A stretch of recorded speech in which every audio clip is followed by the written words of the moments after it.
ओम श्री परमात्मा नमः। मैं प्रोफेसर हरिहृदय अवस्थी अपने परम पूज्य गुरु जी पंडित भगवत शरण शुक्ल जो काशी हिंदू विश्वविद्यालय के संस्कृत धर्म संकाय के व्याकरण विभाग के विभाग अध्यक्ष रहे हैं और वेद मूर्ति हैं, तपोनिष्ठ हैं और धर्म का शास्त्र का गहन अध्ययन किया है और पितृपक्ष चल रहा है और पितृपक्ष पर हम लोग कुछ ज्ञान गुरु जी से पाना चाहेंगे तो हम गुरु जी की तरफ चलेंगे और उनसे प्रश्न पूछेंगे। तो पहला प्रश्न है गुरु जी कि दो प्रकार की बातें समाज में चलती हैं। खाली हम हिंदू धर्म की बात नहीं कर रहे, सभी धर्मों की बात कर रहे हैं कि कुछ लोग तो इस जो पितृपक्ष है हम लोग जो है पितरों को जल चढ़ाते हैं, श्राद्ध करते हैं, इसके पक्ष में है और कुछ लोग विपक्ष में हैं और उपहास उड़ाते हैं। तो उनका हम लोग वैज्ञानिक विश्लेषण करेंगे और इस संदर्भ में मैं बताना चाहूँगा जो कि शाहजहाँ को औरंगजेब ने जेल में रखा और वो एक फूटी हुई मटकी से पानी भेजता था। तो शाहजहाँ ने अपने अंतिम पत्र में जो है औरंगजेब को लिखा, ए पिसर तू अजब मुसलमानी, बा पिदरे जिंदा आप तरशानी, आफरीन बाद हिंदवान सदबार, मैं देहंद पिदरे मुर्दाराव दायम आप। इसका अर्थ है तू अपने जीवित पिता को पानी के लिए तरसा रहा है। सत सत बार प्रशंसनीय हैं वे हिंदू जो अपने मृत पितरों को जलांजलि देते हैं। एक बात तो है और दूसरी तरफ एक कहानी बनती है कि ब्राह्मण जो है श्राद्ध क्रिया करा रहे हैं तो कोई एक सामान्य व्यक्ति ये कहता है कि वो बाल्टी डाल के गंगा में ही या किसी नदी में पलट रहा है, कह रहा है कि मेरी गाय को पानी लग जाएगा। तो ये दो बातें आती हैं तो उसका क्या वैज्ञानिक विश्लेषण है, क्या महत्व है, तो दोनों पक्षों को रखना है। तो उसके लिए हम आपसे निवेदन कर रहे हैं कि ये जो शंकाएं हैं समाज में उनका समाधान करें और हम सबको इसके बारे में थोड़ा ज्ञान दें। नमोस्तनंताय सहस्रमूर्तये सहस्रपादाक्षिशिरोरुबाहवे सहस्रनाम्ने पुरुषाय शाश्वते सहस्रकोटि युगधारिणे नमः। कृष्णाय वासुदेवाय हरये परमात्मने प्रणतक्लेशनाशाय गोविंदाय नमो नमः। इस चैनल से संबद्ध सभी विद्वद्गण, सभी जिज्ञासु छात्रगण, सहृदय सज्जन वृंद एवं इस चैनल के संस्थापक आचार्य हरिहृदय अवस्थी जी, समसामयिक विषय पर आज प्रश्न प्रोफेसर अवस्थी जी का हुआ है।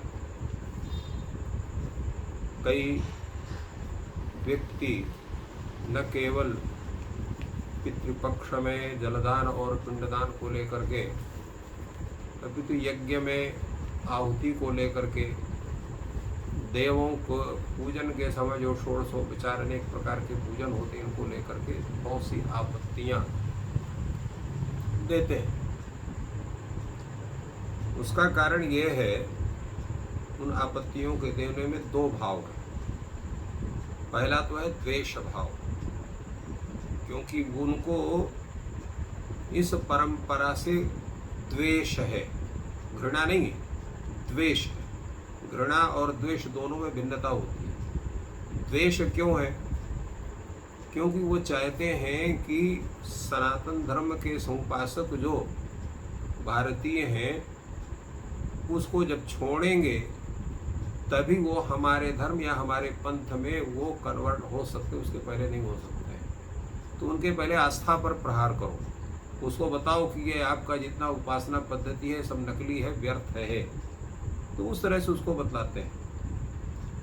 अब प्रश्न ये होता है कि पितरों को पानी दिया जाता है या पिंड दिया जाता है, उनको प्राप्त होता है कि नहीं होता है। तो भौतिक जो तत्व हैं, जैसे आप बोलते हो पृथ्वी जल तेज वायु आकाश, तो पृथ्वी का जो सूक्ष्म तत्व है वो क्या है?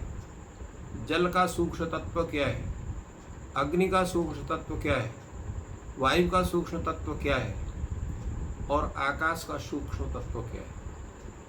अगर ये वैज्ञानिकों से हम चर्चा करें तो सीधे कहेंगे कि इनके परमाणु हो सकते हैं, तो आकाश का कोई परमाणु नहीं होता है, वायु के परमाणु हो सकते हैं, अग्नि का हो सकता है, आकाश एक खंड रूप में है।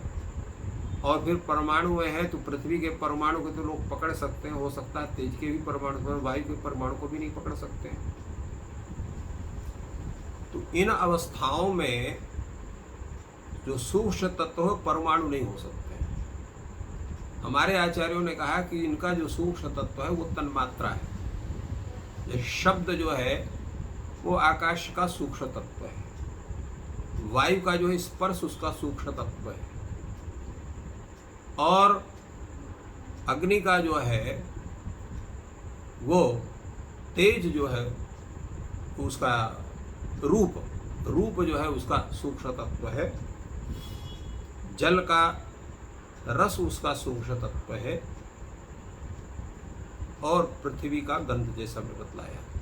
तो ये सब प्रक्रिया है। स्पष्ट प्रमाण ये है कि वो पूरे के पूरे तत्व आपके शरीर में बैठे हुए हैं। अगर आकाश तत्व को आपसे हटा दिया जाए तो श्रवण इंद्रिय आपकी व्यर्थ हो जाएगी, और यदि आपके वायु तत्व को हटा दिया जाए तो शरीर जो आपका काम कर रहा है, मूवमेंट जितना शरीर हो रहा तुरंत हो जाएगा। उसका एक उदाहरण है कि उसको पक्षाघात हो जाता है, उसका मुख्य कारण है वायु का प्रकोप होना। तो वायु जो है उतने अंश में वो चलना बंद कर देता है तो वो आपका शरीर काम नहीं करता है। और अभी एक सूक्ष्म तत्व को और बता रहे हैं, आप अपने जो हाथ है आपका है, यह हाथ, इसको यहाँ से खूब अच्छे ढंग से खूब जोर से बांध दीजिए। ये पूरा का पूरा ये हाथ आपका लुंज हो जाएगा, कोई उसको छुएगा तो आपको पता नहीं चलेगा क्या छुआ जा रहा है। तो स्पर्श का जो सिस्टम है वो वायु के कारण है। इसी तरह से जो आप आंखों से देखते हैं वो अग्नि का सूक्ष्म तत्व है, जो रूप ग्रहण करता है आंखों के द्वारा, जो इसको आप चक्षुरेंद्रिय कहते हैं, वो भी उसी का स्वरूप। इसी तरह जल का जो आप अनेक प्रकार के स्वाद लेते हैं, खट्टा मीठा तीता अनेक प्रकार का स्वाद जो आपको जिह्वा से मिलता है वो रस तत्व है। अगर वो रसनेन्द्रिय में वो रस तत्व हटा दिया जाए तो आपको जितना खाएंगे, चाहे मिट्टी खाइए और चाहे लड्डू खाइए, कोई स्वाद दोनों का नहीं मिलेगा आपको। इसी तरह से अगर घ्राणेन्द्रिय आपकी नष्ट हो जाए तो चाहे आप गंदे नाले को सूंघिए और चाहे खूब अच्छे सुंदर गुलाब को या केवड़ा को सूंघिए, कोई आपको पता नहीं चलेगा। तो ये सूक्ष्म तत्व का जो स्वरूप है, इसको कौन ग्रहण करता है? हम लोग सूक्ष्म तत्व की ग्रहण करने के साथ साथ विशेष रूप से उसका स्थूल तत्व का ही ग्रहण करते हैं, क्योंकि स्थूल तत्व में हमको वो तत्व प्राप्त होते हैं, और सूक्ष्म तत्व जो इंद्रिय हमारे अंदर बैठी है उसका ग्रहण करती है। ये वैज्ञानिक सत्य है, इसको कोई झुठला नहीं सकता है। जो पितर लोग हैं वो क्या करते हैं, वो केवल सूक्ष्म तत्व का ग्रहण करते हैं, वो भौतिक तत्व आपका ग्रहण नहीं करते हैं। किंतु हम क्या है, हम सूक्ष्म तत्व को अर्पण नहीं कर सकते हैं, हम भौतिक तत्व को ही अर्थात स्थूल तत्व का ही अर्पण कर सकते हैं। अगर हमसे कोई कहे कि आप केवल जो ये पिंड अर्पण आप कर रहे हैं इसका केवल सूक्ष्म तत्व अर्पण कर दिए तो वह हमारा सामर्थ्य नहीं। उसी प्रकार हम जल कहते हैं तो केवल जो रस उसको अर्पण किए, जल को मत अर्पण करिए, तो ये हमारे अंदर सामर्थ्य नहीं है कि हम जल के अतिरिक्त तो रस तत्व को अलग से जल से निकाल कर उसको अर्पित कर सकें। किंतु जो पितर हैं वो स्वयं भी सूक्ष्म तत्व के रूप में है, उस सूक्ष्म तत्व का ग्रहण वो कर सकते हैं। अब प्रश्न जैसे हुआ कि बाल्टी से पानी दिया तो गाय को क्यों नहीं मिलेगा, हमारे घर की टंकी क्यों नहीं भरेगी? क्योंकि ये स्थूल तत्व का ही आप विनिमय कर सकते हो, सूक्ष्म तत्व का विनिमय करने का आपका सामर्थ्य ही नहीं है। और ना जो किसी भी प्राणी, जो भी विश्व में जो भी आपके पृथ्वी तल पर है, किसी भी प्राणी में सूक्ष्म तत्व ग्रहण करने का सामर्थ्य नहीं है। स्थूल तत्व के माध्यम से ही सूक्ष्म तत्व का भी ग्रहण कर सकता है, ऐसे नहीं कर सकता है। तो ये वैज्ञानिक सत्य है कि हमारा सामर्थ्य न तो सूक्ष्म तत्व का केवल ग्रहण करने का हमारे अंदर सामर्थ्य है, न सूक्ष्म तत्व किसी को अर्पण करने का सामर्थ्य हमारे अंदर है। अगर किसी को हो तो वो बता सकता है। जितने वैज्ञानिक हैं अपना पूरा जोर लगा ले और जल का सूक्ष्म तत्व ग्रहण करके और प्यास को बुझा ले, पेट को भर ले, वस्त्र को पहन ले, किसी को देख ले, संभव ही नहीं।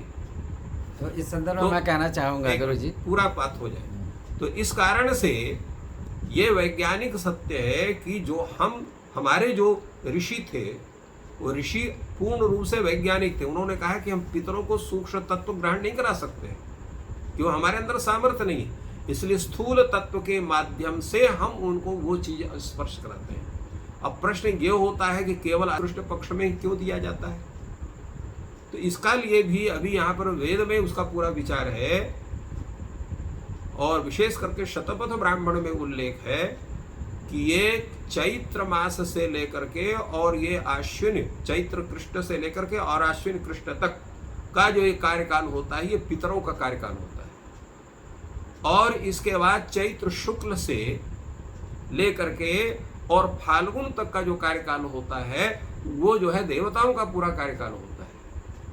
इस कारण से पितृपक्ष में का ये जो अंतिम समय है, इसमें जलदान की व्यवस्था होती है। इसका पूरा, ये मेरा कथन नहीं है, शतपथ ब्राह्मण में इसका पूर्ण रूप से उल्लेख है।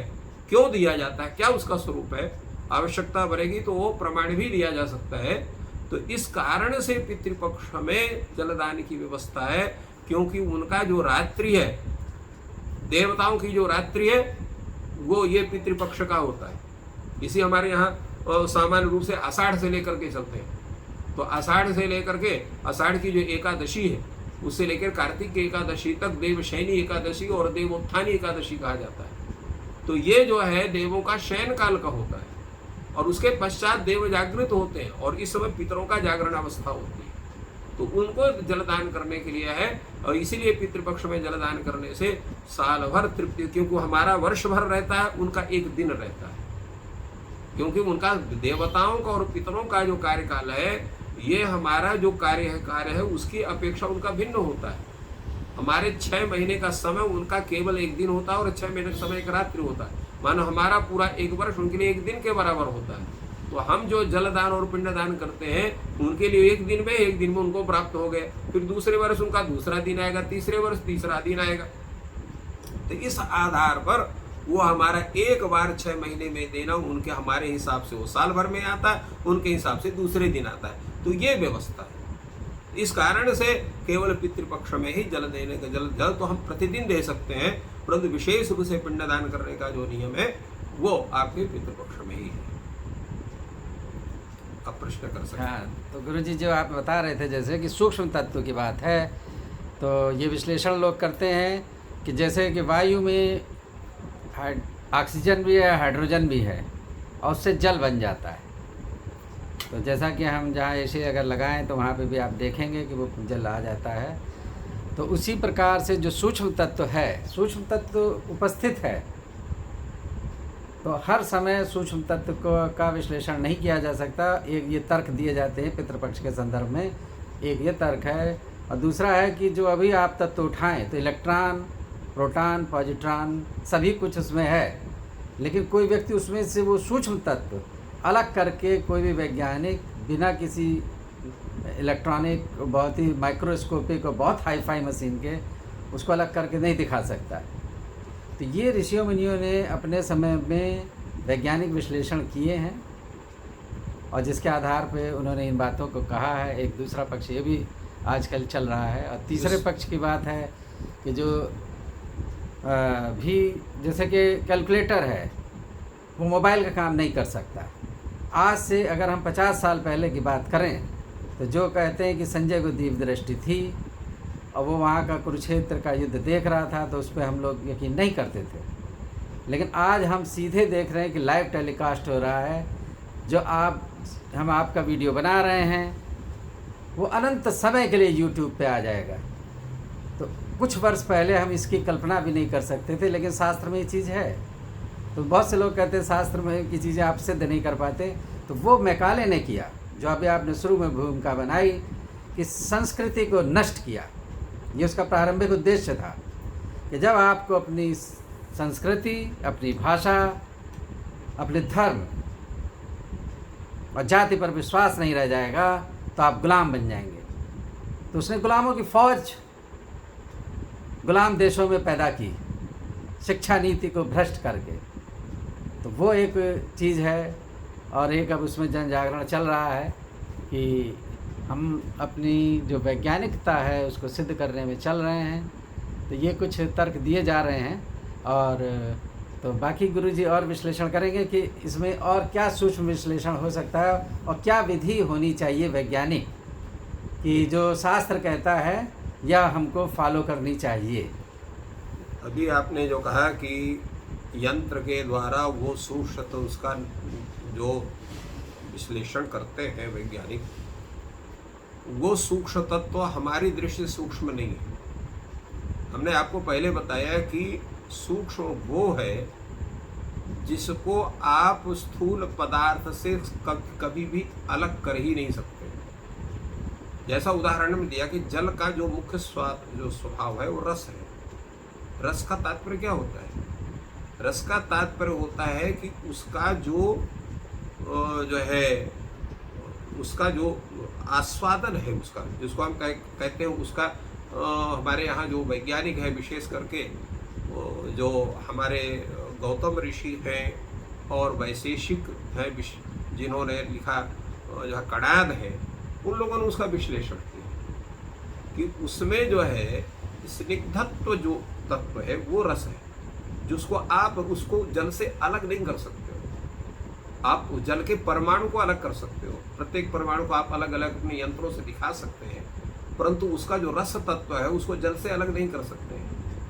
पृथ्वी को आप गंध, चाहे उसका परमाणु ही क्यों न हो, गंध को अलग करके पृथ्वी से आप नहीं दिखा सकते। जो तन्मात्रा है वही सबसे सर्वाधिक सूक्ष्म तत्व माना जाता है, जिसकी चर्चा अभी हमने की। जैसे शब्द है, शब्द आकाश में ही गूंजेगा, दूसरी जगह नहीं गूंजेगा। अगर दूसरी जगह गूंज रहा है तो उसका मतलब है कि उसका तत्व है। जैसे हमारे वैज्ञानिकों ने, विशेष करके दार्शनिकों ने पंचीकरण प्रक्रिया के आधार पर उन्होंने कहा कि जैसे आकाश तत्व है, तो आकाश तत्व के दो भाग किए जाते हैं। एक तत्व जो है आधा तत्व हो गया, और उस जो आधा तत्व है उसके 4 भाग किए जाते हैं। उस 4 भाग का जो है पृथ्वी जो है उसका जो है वायु, अग्नि, जल और पृथ्वी में उनका संप्रेषण होता है, अर्थात उससे युक्त होते हैं। इसी प्रकार वायु के भी 2 स्वरूप किए जाएंगे, 2 भाग किए जाएंगे। एक और द्वितीय भाग का जो है उसके 4 भाग किए होंगे, जो वो आकाश में, अग्नि में और जल में और पृथ्वी में वो मिलेगा जा करके। इसी प्रकार अग्नि के भी 2 भाग किए जाएंगे, उसका भी एक का जो है वो 4 भाग होगा, जो आकाश में, वायु में और पृथ्वी में और जल में उसका सम्मेलन होगा। तो इसको पंचीकरण प्रक्रिया के आधार पर हम लोग जानते हैं। तो पंचीकरण प्रक्रिया के आधार पर हम देखते हैं कि वायु में भी शब्द के तत्व हमको मिलते हैं, अग्नि में भी शब्द के तत्व मिलते हैं और जल में भी शब्द तत्व मिलते हैं, पृथ्वी में तो मिलते ही है। तो ये क्यों होता है? तो पंचीकरण की प्रक्रिया के आधार पर इसका भी विश्लेषण वैज्ञानिक नहीं कर सकते। तो जल आप जो है वायु में आपको जो शब्द तत्व सुनाई पड़ रहा है, तो उसको आप कैसे जानोगे? किस आधार पर आपको सुनाई पड़ता है? कैसे शब्द का जिसका वहन वायु कर लेता है?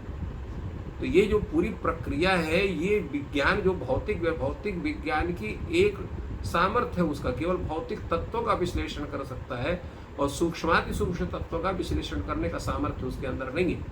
और शास्त्र जो है, हमारे वैज्ञानिक ऋषिगण हैं, उस सूक्ष्म तत्व को प्रारंभ करते हैं और सूक्ष्म तत्व के आधार पर विधि व्यवस्था बनाते हैं। तो इसलिए पितृयों का भी यही स्वरूप। इसके लिए बाकी जो विधान है वो शास्त्रीय विधान है, जिसकी चर्चा कभी हम लोग करेंगे कि पितृपक्ष में कैसे हमको श्राद्ध करना चाहिए, कब करना चाहिए, श्राद्ध कौन कर सकता है, क्या उसकी अवस्था होनी चाहिए, क्या उसका स्वरूप होना चाहिए, क्या जिसका पिता जीवित है वो कर सकता है कि नहीं कर सकता, या मृत पिता वाला ही कर सकता है, और भी उसके क्या नियम है, इस पर फिर कभी हम लोग चर्चा करेंगे।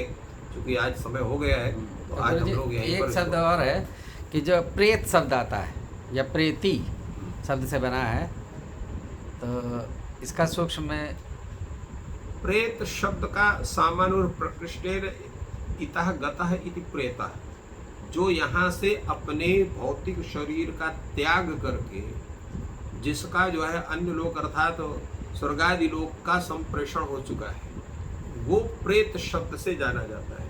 परंतु प्रेत शब्द की व्याख्या जो हम इस तरह से करते हैं, लोग आजकल उसको भूत प्रेत पिशाच के रूप में उसकी गणना करते हैं। वो प्रेत शब्द का अर्थ यहाँ नहीं है। प्रेत का मतलब है कि इस भौतिक स्वरूप को त्याग करके सूक्ष्म जीव स्वरूप की संप्राप्ति का जो स्वरूप है उसको प्रेत कहते हैं। उसमें भी सूक्ष्म शरीर में भी दो तरह का होता है, पंच कर्मेंद्रिय, पंच ज्ञानेंद्रियों को जो सूक्ष्म तत्व है, विशेषकर पंच ज्ञानेंद्रिय। तो पंच ज्ञानेंद्रिय चित्त, मन, चित्त, अहंकार और बुद्धि तत्व, ये पूरे के पूरे उसके साथ में रहते हैं सूक्ष्म शरीर में।